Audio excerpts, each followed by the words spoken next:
Come on. That's my girl. Welcome to my off-grid adventures. I'm Frank. This is my puppy Pumpkin, my tractor sidekick. And we're glad that you're here with us today as we talk about our recent purchase of this Flail mower. It's a Frontier FL1163. And we want to let you know why we bought this instead of using the mid-mount mower that our tractor came with. And we'll talk through the pros and cons of this kind of mower. Here's the structure for our video today. I'll start by answering the most pressing questions that I had when I was making this decision, so that you don't need to wait to the end for those important details. Then I'll go into more depth about why I made a switch, why I chose a flail mower, why I went with this one in particular, and I'll walk through its basic features.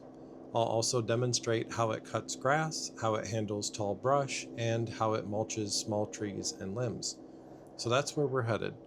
First, let's get to those questions I was asking before making this purchase.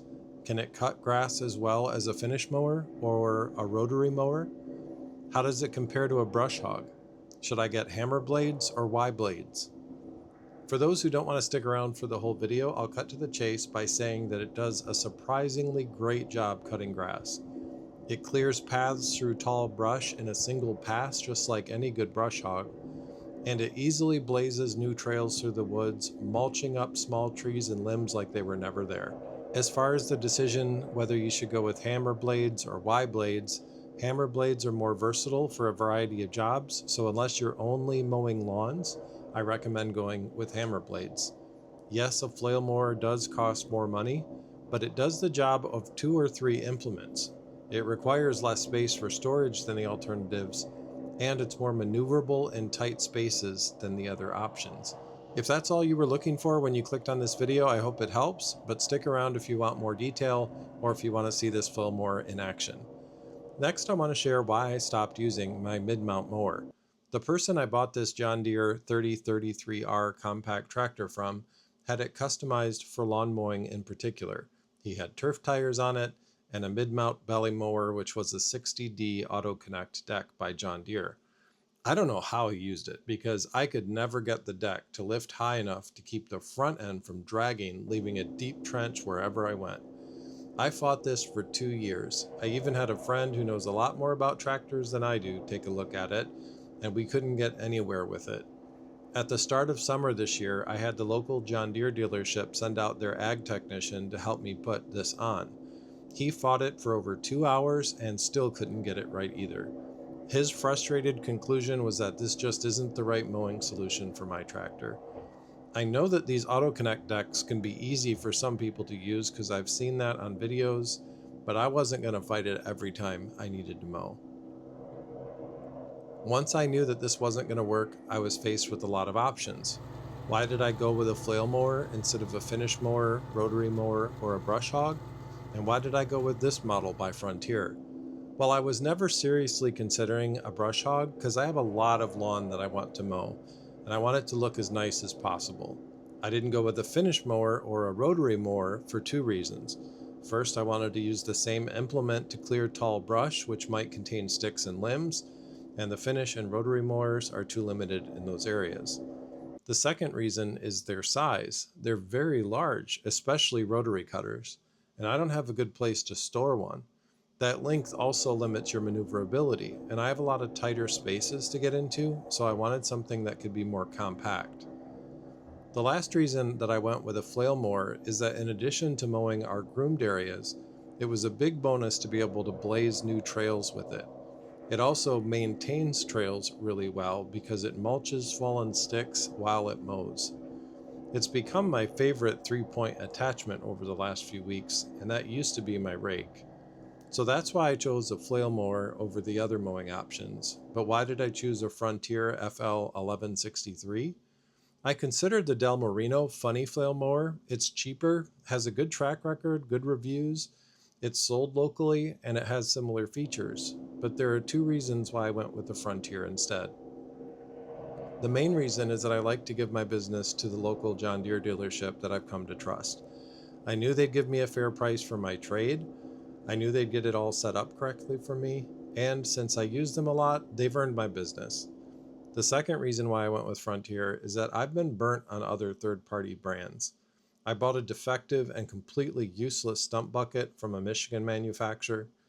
I have a box blade that rusted out immediately, and it has an unusual placement of the 3-point connectors. And I've even had trouble with an aftermarket quick hitch and an aftermarket ballast box. But all of my Frontier implements have been flawless, from the iMatch quick hitch to a Frontier rake, tiller, and grapple. My favorite attachments are the Frontier ones. They fit and they work as intended, no surprises. In fact, the only implement I'm happy with that isn't from John Deere is a stump wrecker from Good Works Tractors. I'll put a link to that in the description if you're interested. So that's why I went with a Frontier over an aftermarket option, but why the FL1163 model in particular? I wanted a manual offset model so that I can mow closer to lines of trees at the edges of the paths and at the edges of the road. There are only two options by Frontier that have this manual offset, the 1163 and the 1169, but the 1163 fits my tractor perfectly. By the way, the 63 refers to the cutting width. The total width of the implement is just under 69 inches, but it mows a 63-inch wide path. Now let me share just a few things about this model in particular. First, it doesn't come equipped to hook up to an iMatch, and the John Deere website says it isn't iMatch compatible, but there is an adapter, and the dealer installed that for me. I would not have purchased this flail mower if it wouldn't connect to the iMatch. Remember, the most important reason for making this switch was to find something that was easy to hook up. The manual offset will adjust to extend about 11 inches to either side of the middle where it's mounted, and that gives you a little bit more room on the right than it does the left. It came standard with hammer blades, which is what I wanted anyway. Y blades are supposed to give a better cut for mowing grass, but lawn mowing is just one of the many uses that we have for this, so the hammer blades are more versatile. And the lawn looks as good as when I was using a riding mower. The FL1163 has 22 hammer blades that spin at nearly 9,000 feet per minute. That sounds intimidating, and I think it's wise to have a healthy fear of this. It has potential to cast debris towards people, cars, and buildings. The thick guard at the back keeps most things from flying backwards, and metal plates on the other side protect the tractor and anything in front of it. The mower rests on a spinning cylinder at the back, and you set the depth of the cut by adjusting the angle of the flail mower with your 3-point hitch. It has 2 stands for holding it upright while in storage. It's recommended that your tractor have at least 30 horsepower. It requires 540 rear PTO speed. And by the way, it takes over 20 seconds for the blades to stop spinning after you turn off the PTO. So you'll often hear them loudly clank to a halt after you've climbed off the seat. Speaking of noise, it's really not a very loud implement. I have a cab and that helps, but even from the outside it's not too bad. It weighs a little more than 700 pounds, so it helps to have some weight on the front to keep things balanced. I have a grapple on most of the time, and my wheels are filled with hundreds of pounds of rim guard too. Unlike a belly mower, you can go in reverse without the tractor stalling out. But the blades don't change direction, they continue to spin forward, so they're not going to cut very well when you're backing up.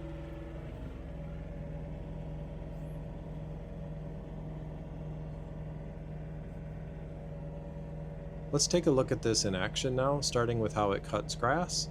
Then we'll clear a path through a field that hasn't been cut in years. And lastly, we'll see how it mulches small trees and limbs. I have a 42-inch riding lawnmower that we use in areas where the tractor won't fit, and it's difficult to tell the difference in cut quality between it and the flail mower. We have 60 acres of off-grid property in Michigan, and there's a lot to maintain. We have quite a few public spaces where we hang out with family and friends, we have miles of riding trails, and we clear a wide path around our 6-acre field.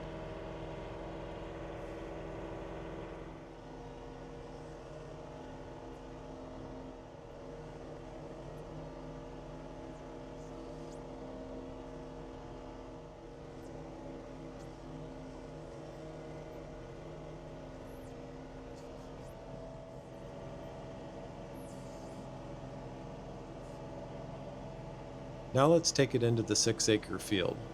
We'll start by cutting the path around the perimeter.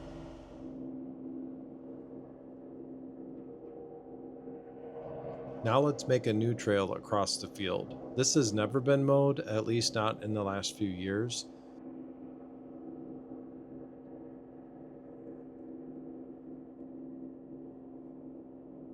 But it does a great job in just one pass, making it easier for Becky to access the wild grapes that we have growing at the far side of our property.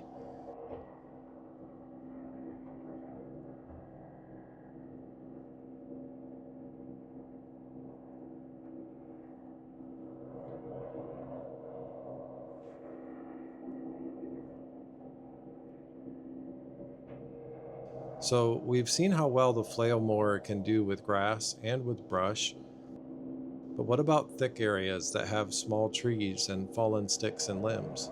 Let's see it in action in a few different locations.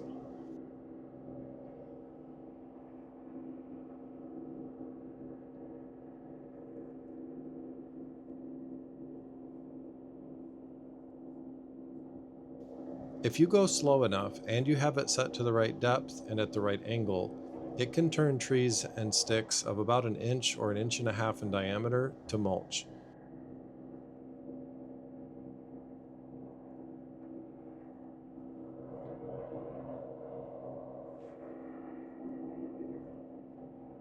I've been using this flail mower for a couple weeks now and I couldn't be happier. I was worried about whether this was a mistake to purchase because of how expensive it is, but it is easy to attach, it's small enough to store, it's gentle enough to maintain our lawn areas, powerful enough to clear brush, and versatile enough to blaze trails. Should you get a flail mower? If you have a lot of property to maintain and you have a variety of terrain on it, you don't have a ton of space for storing a larger implement, and if you have a large enough tractor that already has a top and tilt kit, that helps a lot. And if you have the money, then this might be a good purchase for you too. Thanks for watching. If you'd like to see more content about living off-grid on our homestead in Michigan, please subscribe. We'd love to have you join us. Thanks again for watching. We'll see you next time.